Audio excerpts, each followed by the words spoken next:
What's up, everyone? This is Don Early. So last episode, we continually pronounced Celsius wrong. It's actually pronounced Celsius.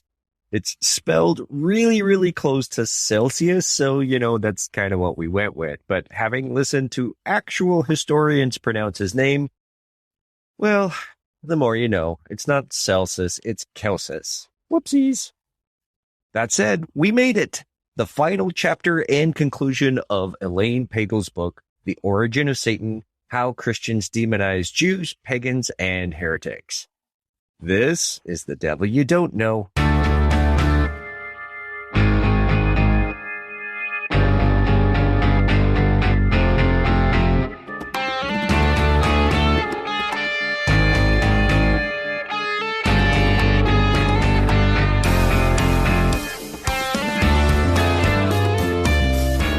I wish we could play copyrighted music. I want to play the final countdown right now. It's the final countdown. Because this is the end of the book. We've been reading this book. How long have we been reading this only 7-chapter book?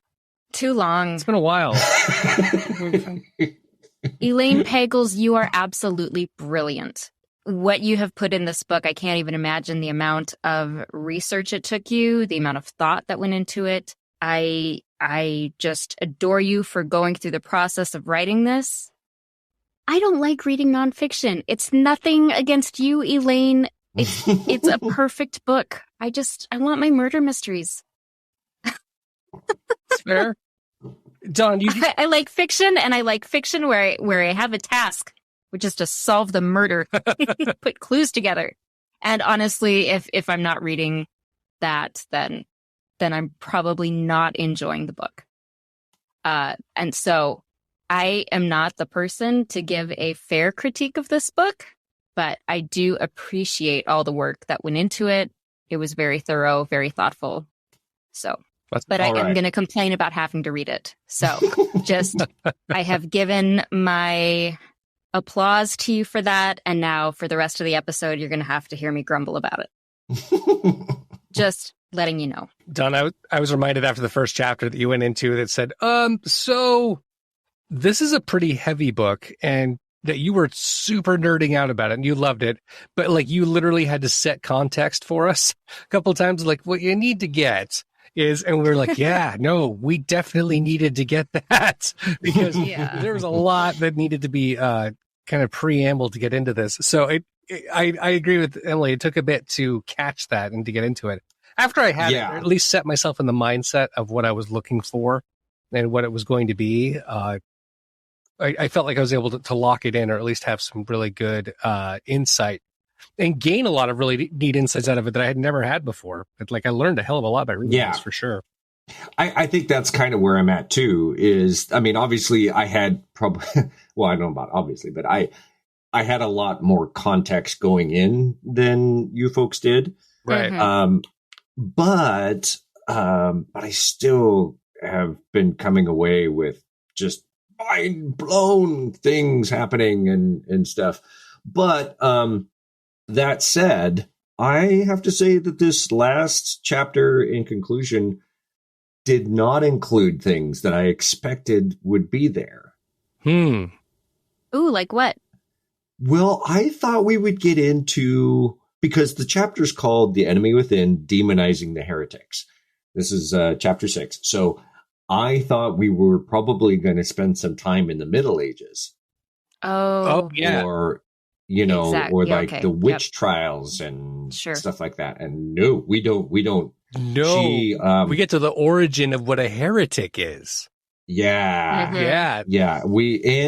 And to be fair to Dr. Pagels is that she plays to her strengths, because obviously, going into this, she was already renowned for the Gnostic Gospels. Right. And which is also the discovery at Nag Hammadi, the Nag Hammadi scriptures that was found and stuff. So she puts a lot of that work in here. And thankfully you didn't have to have read all of that before you read this book. Yeah, right, for sure. God. Certainly this book could be a jumping off point for those of you out there who might be interested to learn more about the Gnostic Gospels, highly recommend that book. It's going to be heavy like this too. Right. Although it's a college course. I've read other textbooks or whatever that are much heavier than this book that we're reading. I'm waving it up like the listeners can even see what I'm doing. So I felt that mostly it read fairly, I don't know, I guess highbrow conversational would be a way to talk about it. Mm-hmm. I mean, it's not super thick academic to me, but it's way more academic than the casual reader is usually ready for. Agreed. It's me. I'm a casual reader. Now, here's the thing. I said I don't like reading nonfiction stuff, but what I prefer to watch are documentaries, especially historical documentaries. So if somebody can come and turn this book into like a 5-part documentary or something, oh, I would devour that. Yeah. So. Well, we've done the best we can to cover at least discussing the bits with our personalities in this podcast. So let's get into the subject of this final chapter and the conclusion, and we'll kind of go from there. I confess that I did not take as close a notes as I have in previous chapters. I have a myriad of reasons for that. But I also feel like we're getting into stuff where the main highlights of the discussion points and of the ideas that are coming through that are tying off to the title of the book, right. The Origin of Satan.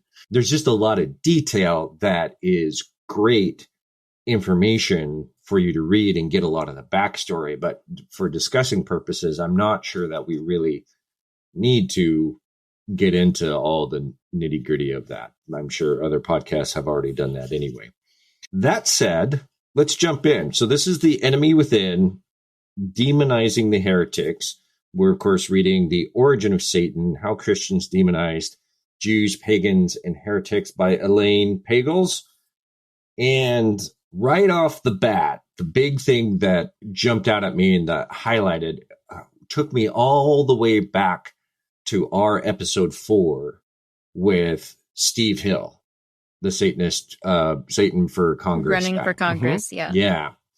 So on page 149, when the heads of wealthy households converted, they often required their families and slaves to accept baptism. And this is, again, during the 2nd century, so 100 to 200 CE. Yeah. Obviously, slavery is not new, that it's been going on for quite some time. And slavery in the classical world looked different than the American slavery because it could be any number of nationalities, but it was still property. You can do a whole podcast on topic of slavery. But the point being is that, as a slave, you don't have a choice if your master tells you, okay, you're a Christian now. Right. This entire household is Christian now. And so we're all insane. We all reject nature together. We all fight the pagan ways. We all say that everything that we've known and loved and grown up with our entire life is wrong. And I don't care what you believe what I believe. Yep. And what's interesting is that she says that conversions occurred more often among the women of the household, as well as among merchants, traders, soldiers, and hundreds of thousands of slaves serving in every capacity in Roman society. And that's interesting because we're talking about a sort of a class system, or a group of people that tend to convert to Christianity that happen to be part of these non-dominant groups of people. Right. Which, once again, the promise of Christianity seems to be that if your situation sucks, it's because the devil is in charge and God has already won. And so just hold tight if you happen to get killed because you're a Christian, don't worry, because you're just making God win faster. Right. You're working your way up. But remember, renounce everything. Renounce the devil and everything else in the background. Yep, you got to renounce it. That comes up again. Yes, it does. Oh, it does. Yeah. So to me, that just jumps out again as history progresses and as slavery becomes less acceptable or even abolished or, that sort of thing. Steve had mentioned, why would slaves continue to, how did he put it? I'm going to paraphrase, but it's something like, why should slaves continue to follow the religion of their owners? Right. Mm-hmm. That was forced upon them. How can they believe in the same God as the owners? As the people who owned them. Yeah. And it is kind of I don't know. I find that sick. I mean, again, in this chapter, we find really as Christianity gains ground and becomes more dominant, becomes full-fledged religion, and they have now priests and bishops, and now they're being concerned about false teaching by other Christians. As I was reading this, sometimes I make up like little chapters in my head. This one was how bishops are made. Anyway, see the things I find to entertain myself to get myself through something I'm not enjoying. Yeah. We're building bishops here. But why? Go ahead and explain on that, because I thought that was a real interesting section as well for the bishops. Me? Yeah, you were talking about it. Yeah, I made up a chapter heading for it. Don can explain. I can jump in a little bit. So there's this controversy that was starting to happen in the formation of this early church, where the sort of dominant and majority Christian organization was starting to formulate a hierarchy and a priesthood and a sort of right way to hand down the gospel and do the teachings and answer the question, what does it mean to be a Christian? Right. And so in doing that, they adopt the Roman military administration practice of organizing into districts, which were called dioceses, and each administered by a central overseer or bishop in an organized strategy that still exists today. That was news to me. I knew that it was a thing. I knew what they were called. I had no idea where they came from or why they were called dioceses. And when I heard that, it was like, holy crap, that is 2,000-year-old Roman military, which is exactly what it sounds like. Like it suddenly clicked for me. So the idea of it's kind of a pyramid, but really a rank and file within the Catholic churches is what I'm thinking of right now. I'm thinking Roman Catholic. But in other churches as well. Like that was one where it was like, yes, now we are setting up, because it works really well there. And we know that there's going to be several factions of us, but we want to make sure that everyone's getting the same orders and the same message. So we're going to set up our diocese. We're going to set up a bishop over them. And then above them, there'll be an archbishop. And I was like, oh my God, that's where it came from. And it's, if it ain't broke, don't fix it. So that was like the thought process behind it. Yeah. But even in the start of that, like who became a bishop and how had its own fight. There's its own controversy and information around who really gets it and understanding that you're giving the right word for all of that. Yeah. Yeah. And I'm really excited to have on the show the hosts of another podcast called Pontifex. And they do popes. Nice. It's all about popes. Oh, wow. And so I got to talking with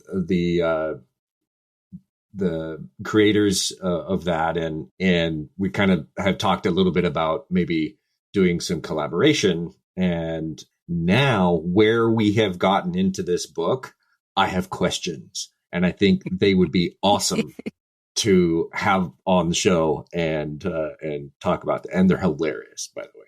You should check it out, Pontifex. It's great. And they're not even necessarily Catholic. So nice. Yeah. I always equated. Oh, sorry. Go ahead. One is a historian, and the other one, I think she calls herself a recovering Catholic. I always considered the bishops like middle management. Mm-hmm. And when I was reading this, that just kind of felt the same. That's kind of their role. Yeah. Except that in this chapter, it was a little confusing to me because, there are bishops in different districts, but they also refer to like the bishop of the whole Christianity, right? Right, because there's got to be a leader. Yeah.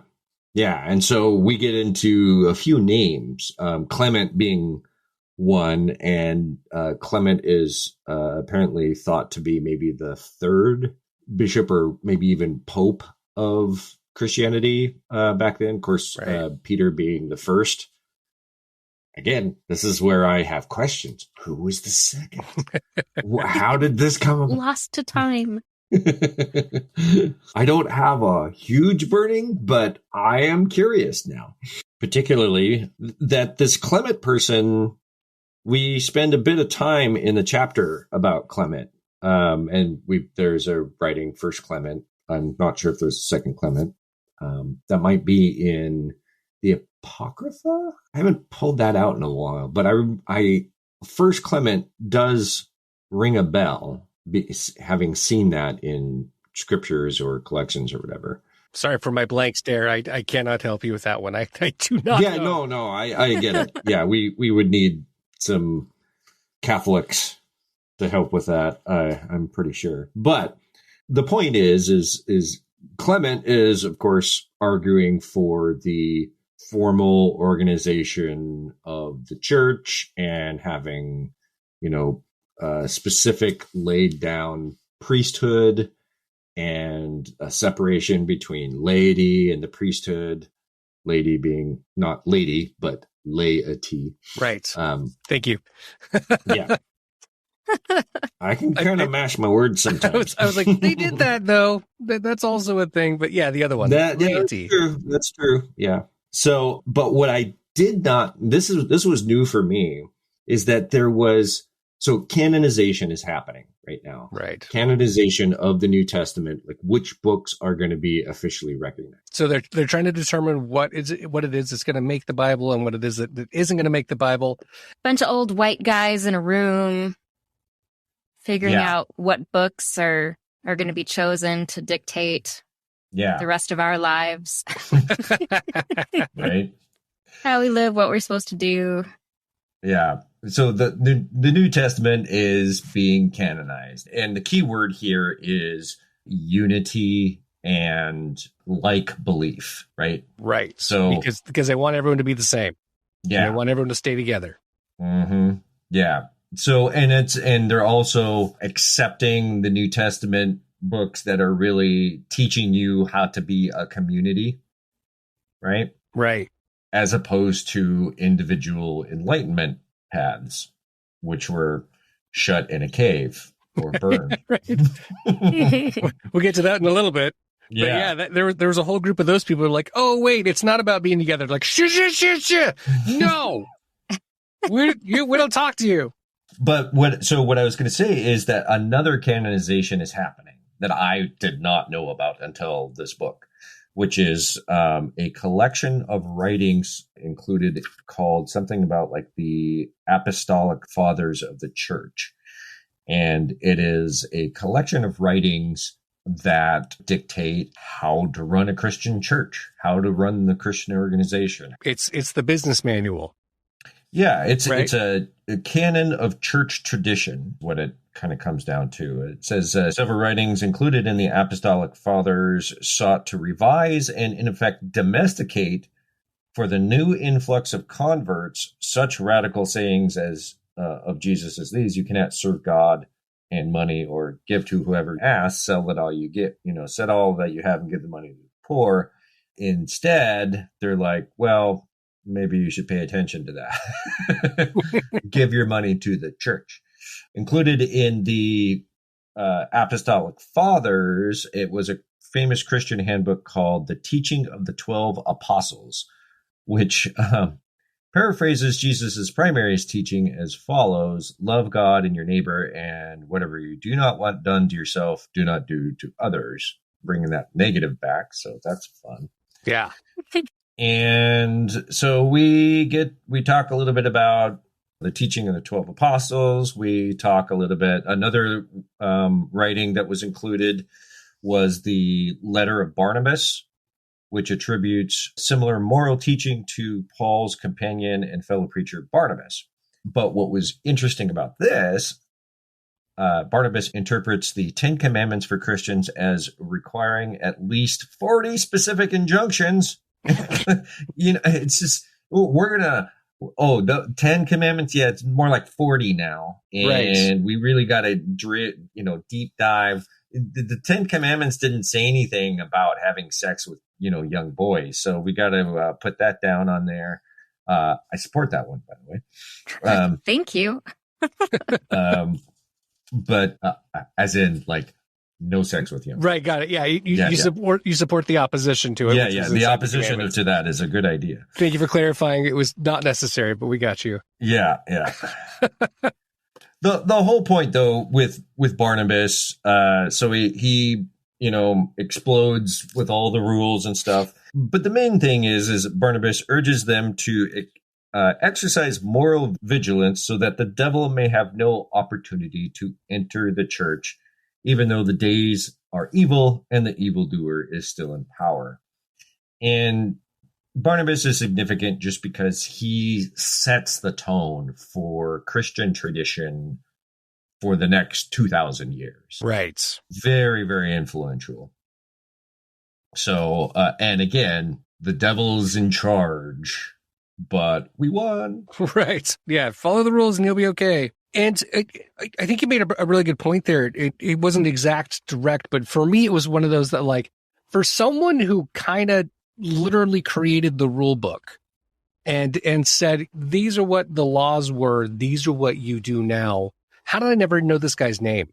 How did I never hear of this guy? Right. It was something that was very much created as a part of the church and a part of the design. And like we said, the playbook, but it's not taught that way. It's just taught that is word of God, this is given to you from God. This is Jesus's word. And like Barnabas got taken out of it.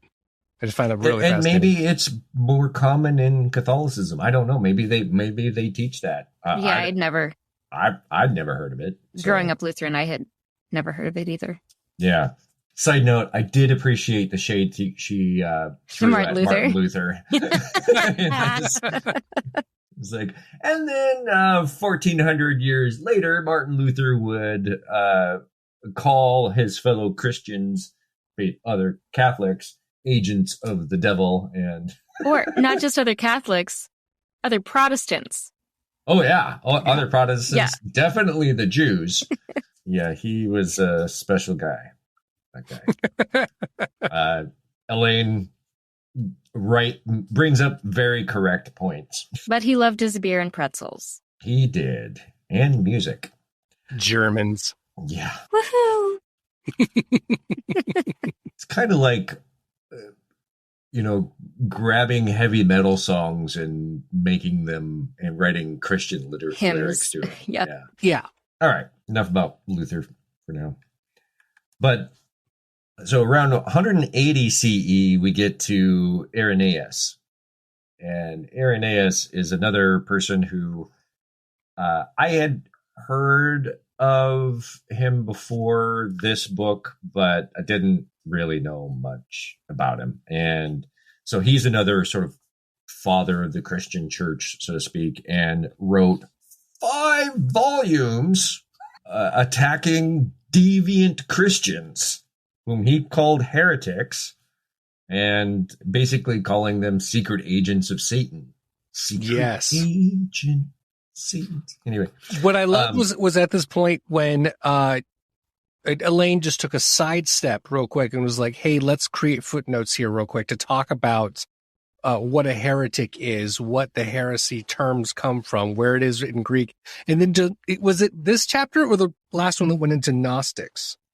It was this one. This chapter, this is the one with Gnosis, the right? second half. Yeah. Yeah. We'll get into that. Had a whole big thing of that. But yeah, I really liked that the heretics, they're heretics. Well, what is a heretic? Well, they ask questions. And then you're not allowed to make choices and ask questions. This is the church, God damn it. God damn it. I was like, whoa. We don't think here. You do not ask questions or make choices. You follow the church. God damn it. That's right. Hey, all you people, you weird Christians who are not real Christians, let's take all your stuff and shove it in a cave and then never talk about you for another 2,000 years. Anyway. I was half under the impression that the people were also shoved in the cave. Yeah, I think they were. Or burned. You know. You get all the hippie Christians, whatever they were, certainly the outcasts for their different ways and different thoughts of questions. So, Upper Egypt, 1945, near the town of Nag Hammadi, they make a giant discovery of a whole bunch of ancient writings of some weird shit. Weird shit. Yeah. That no one ever thought was a thing, and apparently was a thing the whole time. And so, sidestep, Gnostic Gospels. If you want to go read Elaine Pagels' book, The Gnostic Gospels, it's going to be all about that. So go check that out. And there is also another collection. You actually can grab a book called the Nag Hammadi Scriptures, which just is a English translation of the whole ball of wax. So check that out if that interests you. I'm really interested in reading this next one that we're going to talk about, though, called The Testimony of Truth. This was a writing that was found in this collection that clearly Irenaeus and Barnabas and Clement would have fucking hated. Oh, yeah. They and want likely nothing did, to do with right? it. One thing that I thought was interesting is how much time we spend on scriptures and writings that were found in 1945 rather than writings that we already had. You know, I mean, we spent some time here talking about the Apostolic Fathers and Clement and Barnabas and that sort of thing. So we've got that. You mean in this particular chapter? But in this chapter, we spend a lot. Yeah, we spend a lot of time on stuff that apparently may have been taken out of circulation, like at that point. Like forcibly. Wait, was the Gospel of Philip found in 1945 too? I think so. Oh, okay. Yeah. And the Gospel of Thomas was found at a different time. Or was that around the same findings? I thought that was earlier. Yeah, I thought that was earlier. Was it? Oh, yeah. I think you're right. Dead Sea Scrolls. Dead Sea Scrolls, right? Yeah. Yeah. You know, now that I think of it, I think I've always thought of those two things to be the same. Maybe they are the same. I did. I know that I put them together, that the Dead Sea Scrolls were like, oh, this is the great big buried secret that the Vatican has been trying to hide. This was the other half of the New Testament that they're like, if people read this, they're never going to follow what we want, and they're never going to be united. They're never going to stay in their diocese. They're going to start going off and doing their thing and asking frickin' questions. So hide it, bury it. And that was how I connected the two. But the Nag Hammadi are different, right? That's the actual ones that I thought the Dead Sea Scrolls were. Could have been. The confusion is warranted. I did a quick Google search, and they are two separate things that happened roughly around the same time. Got it. Okay. In the 1940s, the Dead Sea Scrolls were found, and the scriptures, the codices in the near Nag Hammadi. Yo, if it was like the same dude finding both of those, that is a whole big chunk of evidence towards like time travel. Like, Yeah. okay, we gotta reveal these before they're gone. Let's suddenly make them. Oh wow, I'm the most amazing archaeologist anyone's ever seen. What's that over there? Did anyone look in that cave? That's my thought. That's what he sounds like, by the way. That's the time traveling archaeologist. Oh my! There's another thing right here. This whole shiny. Is that a grail? Is this a holy grail? How fancy! Someone hang on to this. And just disappears again. Sounds Okay. like That's my bet. the Charlie in the box from the Rudolph the Red-Nosed Reindeer. Oh, God, not this again. Ah, fuck. Okay. There's not enough alcohol in the world to get me through this. Okay. Testimony of truth. This comes from the Nag Hammadi scriptures, the codices, and it is a wow text. It flips it, man. It flips the script so many times. Literally flips turns it. And everything just inside out. So first off, it definitely is asking that question or trying to find out what is the gospel, what is the true testimony about Jesus and his message. I mean, basically, this ancient writing is tackling the same things reformers, centuries later, centuries upon centuries would be doing, and it's just fascinating. But what's really interesting is that it insists on practicing asceticism. So we use that word quite a bit. And if you're not familiar with what asceticism means, it's really like the self-discipline and avoidance of all indulgences for religious reasons or something. The practice of celibacy in the Catholic Church is a form of asceticism, sort of depriving yourself of pleasures. Yeah. Of pleasures, right? Severe self-discipline. Sounds like a whole lot of wasted time and energy and flushing joy down the toilet. And that's really what the Gnostics, and we'll get into this too, that the Gnostics and, a lot of these are around finding God through denying earthly pleasures or experiences, right? Yeah. The holy and the divine is found in the transcendent, and it is through the mind, and that sort of thing. So coming to know God requires that one renounce everything else. And now we're doing the renouncing thing again. Renounce! Turn away! No one knows the God of truth except the one alone who renounces all the things of the world. Page 156. A huge fan of the word renounce. But Justin gets a last name. Oh, fuck. I know. I was so glad to see him pop up again. Yeah. Justin gets a last name. His last name is what? Martyr. Justin Martyr. Martyr. How fitting. Justin Martyr. Yeah. Yeah. So he clearly was an ascetic, though, right? Because he was following that self-enlightenment kind of practice or whatever. And then we get into asceticism to the point of self-mutilation. That's fun. Christians who practice like the self-flagellation, and or are you talking about specifically castration? Okay, yeah. Yeah, so you don't get horny. And right, one of the there's one of the guys that requested it. That he went to the surgeons and they refused him. Yeah, Justin, in fact. Oh, that was Justin. Cool. He even singled out for special praise. He didn't. There was a young convert in Alexandria who had petitioned Felix, the governor, that he be castrated, and the governor was like, "Absolutely not. You do not have my permission to do that because you're a weird, one of those weird right. Christian, crazy. Now you're chopping your balls. What the hell is this religion? Anyway, good God, the Origin. Remember Origin from last session? He was like, "Fuck it, I'm gonna do it myself." Whack. He cuts his own balls off. He didn't ask permission from anybody. What is religion's problem with sex? Like all religions? Or you just mean... Yeah. It's lustful. It's, I don't know.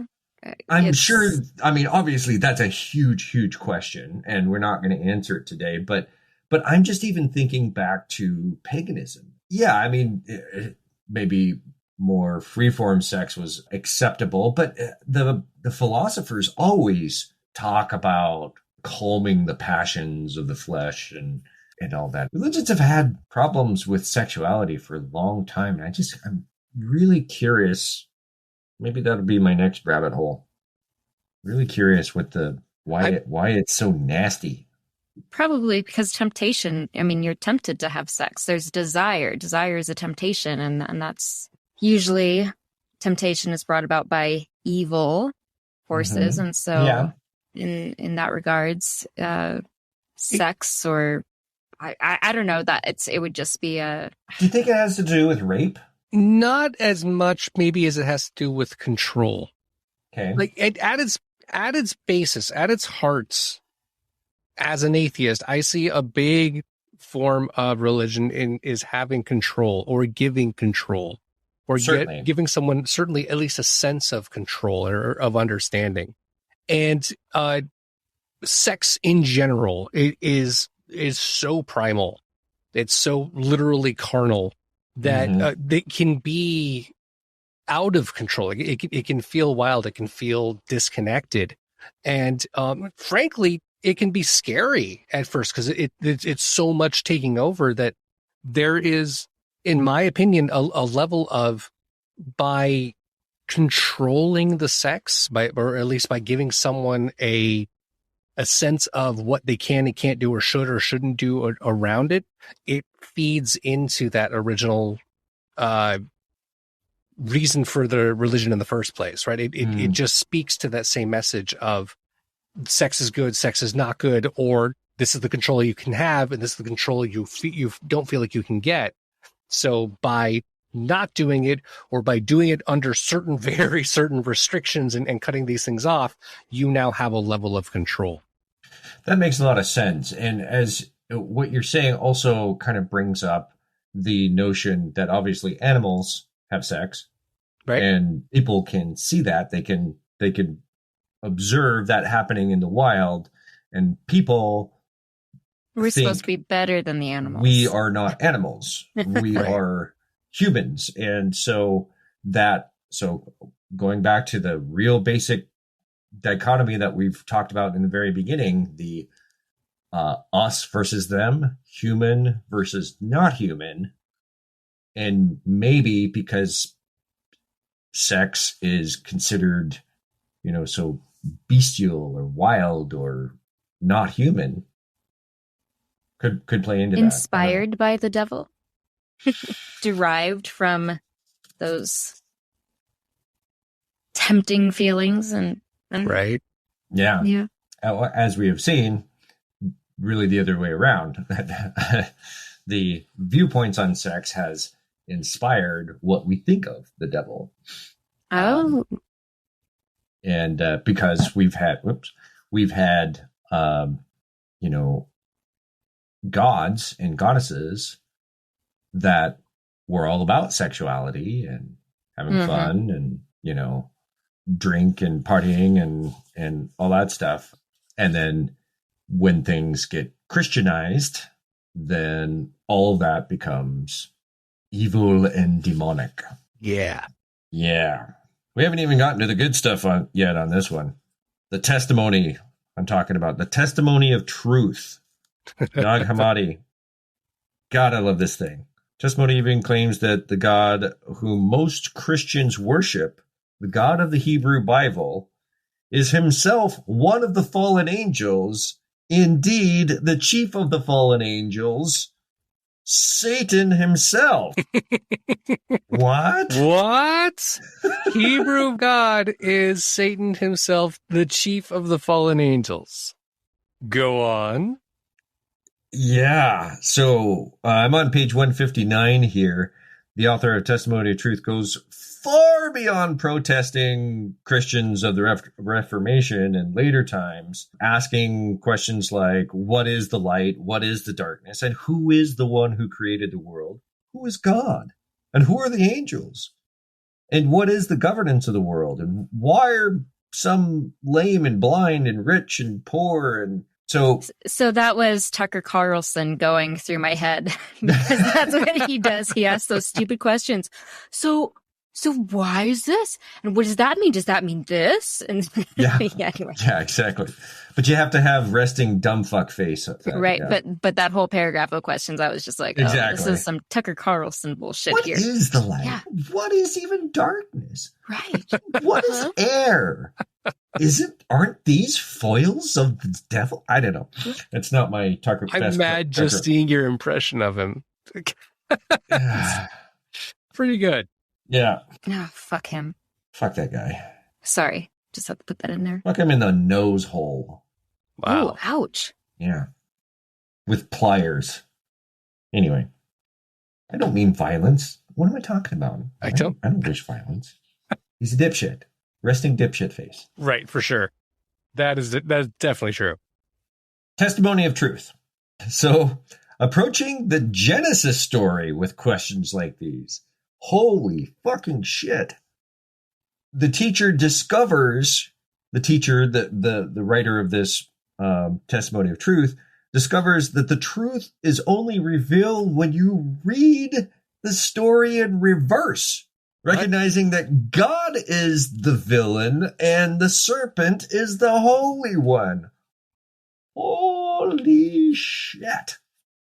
Based on the fact that the servant provided knowledge to the creation, or based on the fact that those who were created out of evil? So God lied and said, if you eat this fruit, you're going to die. Yeah, 100%. And the serpent said, oh, no, you won't die. You'll gain knowledge. Who was telling the truth and who was lying? Who was deceiving who? It was God deceiving Eve. And the serpent was telling the truth. Therefore, the serpent was the truthful being. That's God. That's, I don't know, all-knowing. God gets all fucking pissed off and curses the serpent. Mm-hmm. Kicks the two humans out of the garden and punishes Eve for being a woman. Right. Childbirth is going to be fucking painful now. Oh, you're welcome. It is. But the point is, it's a very good point. They actually do what the serpent says, and what God said would happen did not happen. Yeah, it's true. They did not die. Immediately. So, and I'm sure that's, God actually meant, they were going to be immortal before. But you almost did it in the exact voice I was taught in Bible school when I, as a heretic, asked these questions. And they're like, well, they were eternal. They were immortal in Garden of Eden, and then God kicked them out. So now they were mortal. They could only live for 1,800 years apiece, which is really not that very long. It's like, okay. Yeah. So the writer says that the serpent is Jesus. The serpent is Christ in disguise, trying to liberate the humans from the tyranny of this God who is actually the devil. The God of the Hebrew Bible is actually Satan, is what this is saying. Wow. What kind of God is this God? Surely he has shown himself to be a malicious envier. Yeah, says the author of testimony. Not only is this God jealous of his own creation, he's also ignorant and vindictive. Genesis is a big book. Do you guys remember the last time you read Genesis? Yeah, it's a lot longer than it. Because in my head, it's the Adam and Eve story, right? It's all That's the gaps. Not Genesis. That is a very, very small chunk of the beginning of Genesis. But then it goes into the Noah's Ark story is in there, right? God literally destroying his entire creation. Tower of Babel's a part of Genesis. Like, come on. There's a lot of amazing mythology and stories in there. Yeah. And if you are reading those, looking at that and going, God is the same yesterday, today, and forever. And you're telling me that he is this merciful being who has sent his only begotten son. Like, these are not adding up to me. Yeah. Yeah. Old Testament God is very, very different than New Testament That God. dude's the bad guy.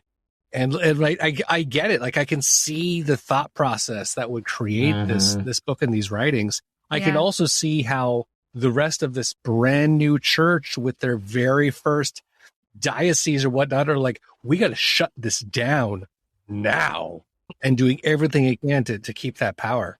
Yeah, absolutely. Well, it goes back to also in previous podcasts that we did. I'm talking about like the first and second ones even. We talked about how can we think of God as this benevolent being when if he is all powerful, all knowing, omnipotent, how does God, who loves all of us, allow all of these horrible things to happen? Right. Yep. Yeah. You know, God is not very godlike in this book. Yeah. In fact, he's the opposite. Well, true. And then it goes on to some really gonzo things afterwards. And she brings in a couple of other writings that kind of support this or say, okay, well, maybe we're not going to go that extreme and call God the devil. But what it really comes down to is that it is this growing number of Christians who are saying, we know the real gospel. And this Christianity as a large thing is actually continued to be seduced by the devil. And I kept going back to the Essenes, you know? Yes, I was too. The Essenes were doing that to the Jewish faith. It's like, we're the real Jews. All the much larger group of Judaism is apostate. They've lost their inheritance and they are not part of this anymore. Well, Christians are like, well, it's worse than that. Yeah. Here's how it really works. Not only are they apostate, but they are of the devil and we should kill them. And they did. And then they did. And we're not laughing that a lot of people got killed. No. As you guys are chuckling over there. And they killed them. No. No. Laughing at the absurdity, I suppose. But we're seeing the building and the formulation of control.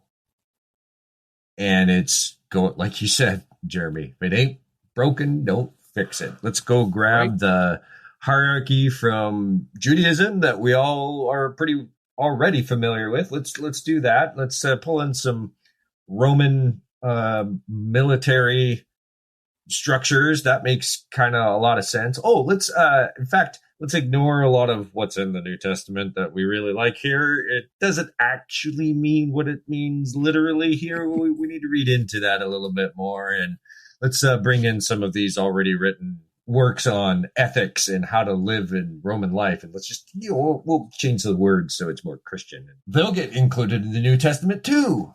Yay. 1 Peter, 1 Timothy, and so on. But then we get to Tertullian later on in, actually he's about the same time period as Irenaeus, about 180. But he's really, really all about unanimity and agreement and doctrine and morals and leadership. He's the one that was like, no, we all have to believe the same thing. You have choices, then you're a heretic. Right. Yeah, it's not about choosing. It's not about feeling what's right or what is good to you. It's you do it the way it's said and the way it's written. Specifically with the books that we picked. Don't look at the other ones. Yeah. Questions are what makes heretics. That's it. That's literally the definition. And all heretics are evil. And how do they come up with these beguiling questions? The devil. Clearly. Because the devil is the inventor of false exegesis. You guys remember what that means? No. Not at all. I heard you say false exegesis, and I was like, he'll probably come back to that. I heard it wrong. Yeah. False scripture referencing and teaching from the scripture itself. Gotcha. Yeah. Okay. Yeah. Moving on, we get Secret Gospel of John. We get the Reality of Rulers. Lots of really interesting stuff that sort of build on this. There's a lot of wild ideas about what it really means to be a Christian and the correct way to be Christian. And all the while, we're building this case and understanding of what heresy and heretics are and how they should be shut down and worse later on, as we know. And then she spends quite a bit of time on this gnosis.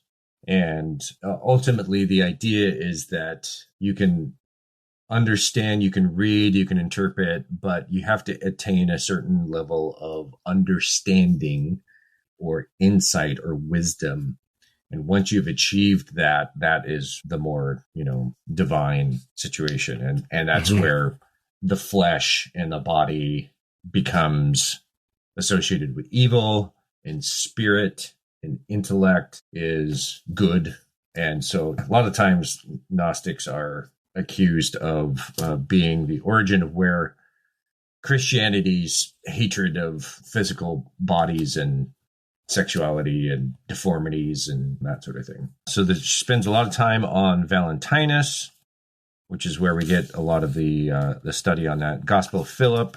It's summed up essentially that the otherism, the us versus them, and she takes us through the whole journey, and it really comes full circle. Well, the one thing that I didn't really touch on though is there's that one, I think was in Gospel of Philip, was it? That the real enemy, where Satan, because she goes through where there's versions of Christianity that says Satan doesn't even exist.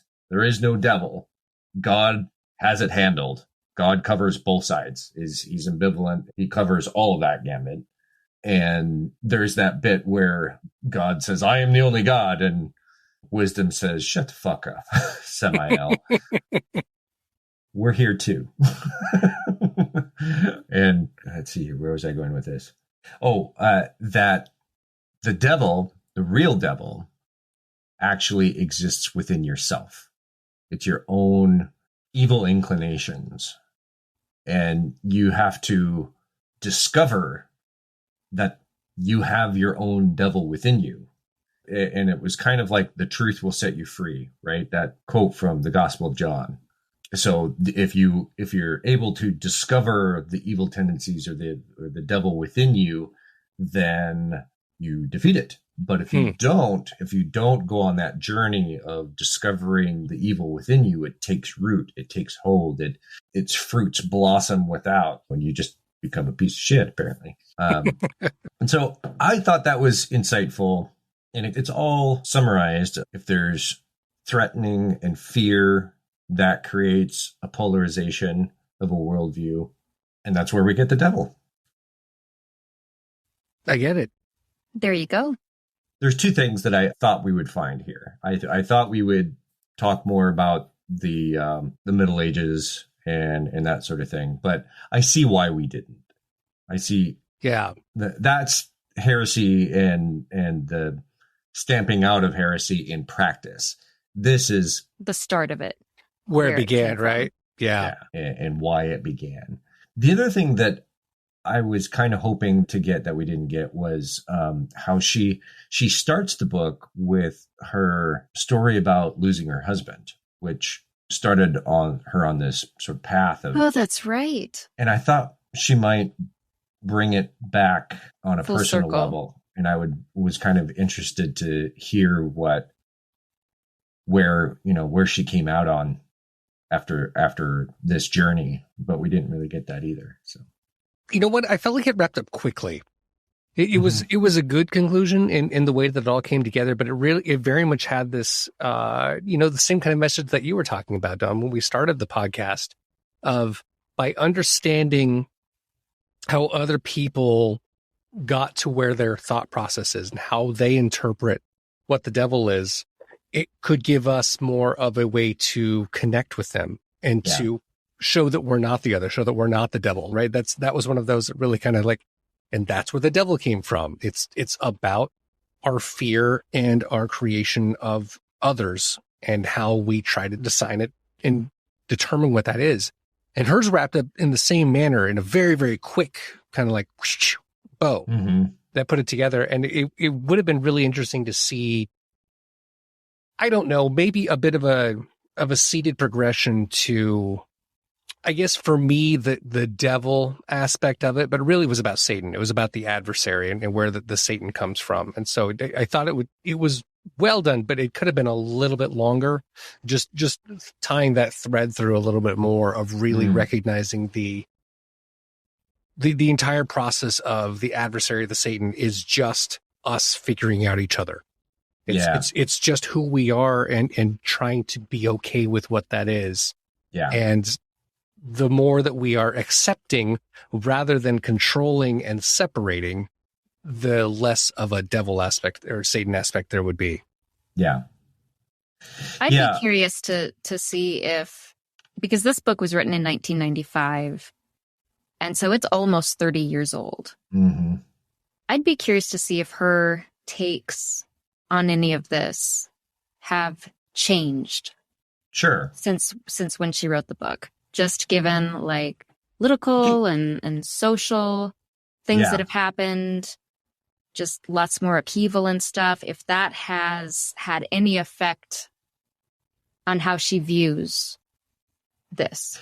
If I were to wager, or if I were to guess, I would guess that it would be really enforced, like it would be reinforced, I should say, because the substance of the material in this book, a lot of it's historical fact, and that doesn't change. Yeah, this book wraps up very, very well. The conclusion is very well written, in that it summarizes the entire book very eloquently and does tie it all together. It doesn't provide any conclusive opinions, and maybe that's not what it's meant to do, but I was just kind of interested to hear more of like, okay, now that I presented all this information and here are my thoughts on that. But, with scholarship, that might be just, well, those were my thoughts.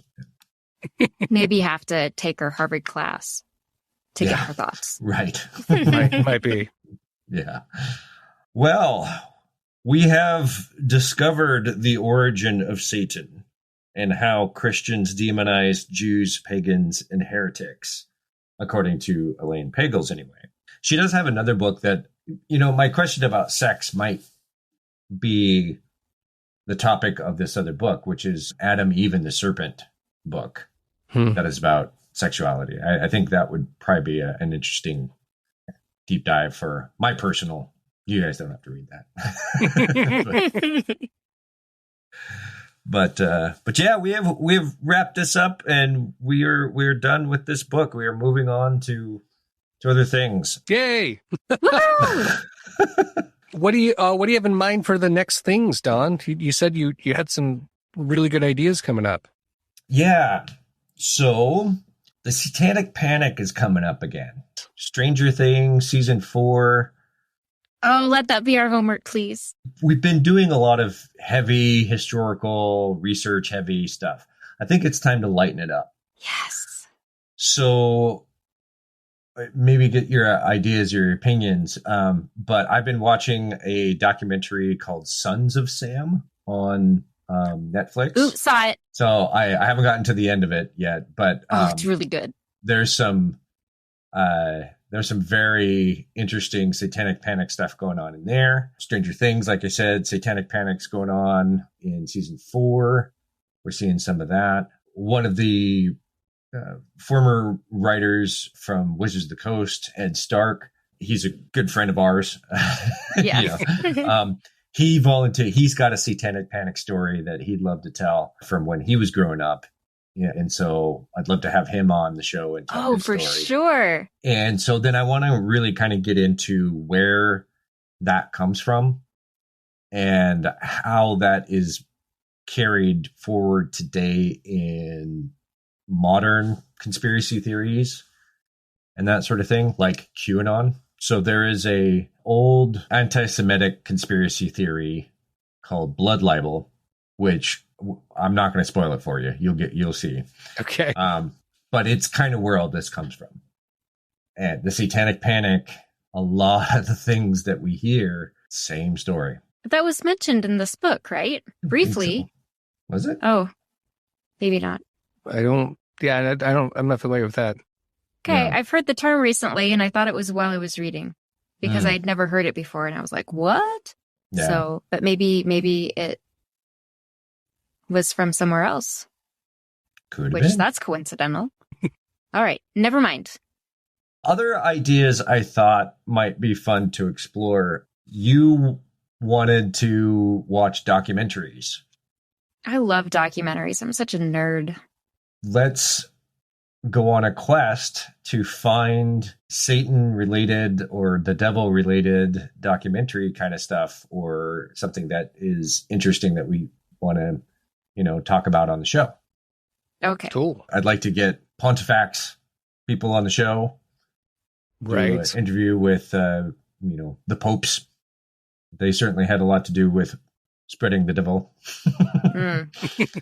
I was also thinking about really great portrayals of the devil in films, and maybe see if we can deep dive and find like what the development process was like. I do need to rewatch The Devil's Advocate now because Yeah. that was amazing. It blew my mind when I watched it. Yeah, for sure. All right.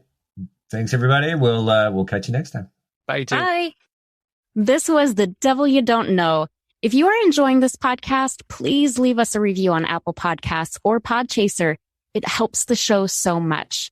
Remember, you can follow us on social media at facebook.com/The Devil Podcast, Twitter at The Devil Podcast, Instagram, The Devil Podcast, YouTube, The Devil You Don't Know, Patreon, patreon.com, The Devil Podcast. And please remember to subscribe. You can get us on Spotify, Apple Podcasts, Google Podcasts, Stitcher, Pocket Casts, Buzzsprout, or wherever you get your podcasts. Thanks for listening. We'll talk at you later.